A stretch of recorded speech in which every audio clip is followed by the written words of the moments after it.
नमस्कार, स्वागत है आपका न्यू एमपी न्यूज 24x7 में।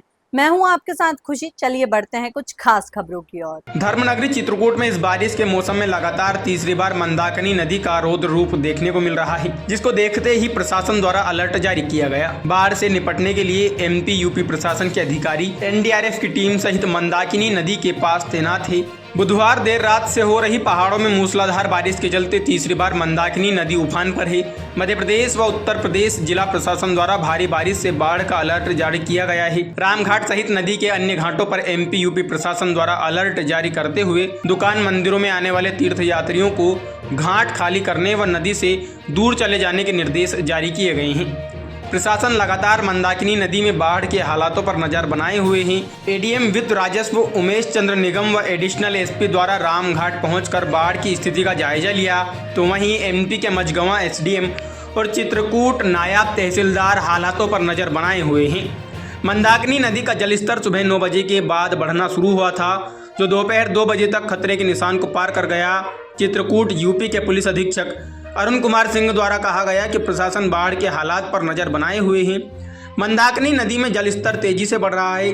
पहाड़ों में हो रही लगातार बारिश से जल स्तर और बढ़ने की संभावना है। बाढ़ के हालात से निपटने के लिए एनडीआरएफ और पीएसी बल रामघाट के आसपास तैनात किया गया है। लोगों के रामघाट आने जाने पर रोक लगा दी गई है। गौरतलब है कि इसके पूर्व भी 2 बार बाढ़ आ चुकी है। अभी बीते 12 जुलाई को मंदाकिनी नदी में आई भीषण बाढ़ ने क्षेत्र को तहस नहस कर दिया था, जिससे अभी स्थानीय दुकानदार उबर नहीं पाए हैं।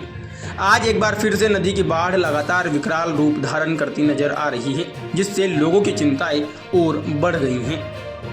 देखिए, अभी पिछले दिनों ही मंदाकिनी में भयानक बाढ़ आई थी और लोगों का कहना है कि इससे पहले 2003 में इस तरह की बाढ़ आई थी। रात से ही बारिश उत्तर प्रदेश के हिस्से में, सटे हुए मध्य प्रदेश के हिस्से में भी हो रही है, जहाँ से पहाड़ों का पानी फिर मंदाकिनी के रास्ते ही यमुना जी में जाता है।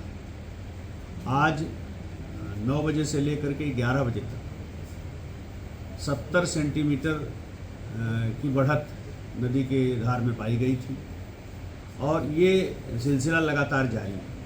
अभी जो रिसेंट खबर ये है कि रामघाट पर जो हमारा तुलसी प्रतिमा है, उसके मतलब आसपास जो चबूतरे बने हुए सीढ़ियों से ऊपर, उन चबूतरों पे लगी बेंचें पानी में डूब गई हैं, अर्थात जो दुकानें हैं उन दुकानों में पुनः पानी घुस गया है।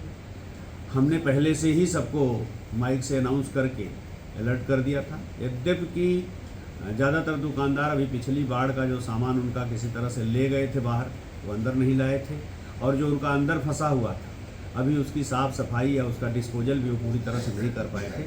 श्रावण का सोमवार देखते हुए हम लोगों ने भी घाटों की सफाई करके ताकि सोमवार को जलाभिषेक हो सके, युद्ध स्तर पे की थी। लेकिन आज फिर वहाँ उस घाट पे सीढ़ियों से ऊपर जैसी स्थितियाँ हैं कि बेंच डूबी हुई है, तो इसका मतलब 2.5-3 फीट पानी है। वो बब्बू सेठ की गली के मुहाने पर और इधर जो मंदिर है कोने पे कंट्रोल रूम के पास, खोया पाया केंद्र के पास, वहाँ तक पानी आ गया है। लेकिन जिस स्पीड से बढ़ रहा है इसके और आगे बढ़ने की संभावना है। इसके अलावा चूँकि चित्रकूट में जगह जगह रपटे हैं, उस पर पानी बढ़ जाता है और लोग आवागमन थोड़ी देर के लिए स्थगित नहीं करते।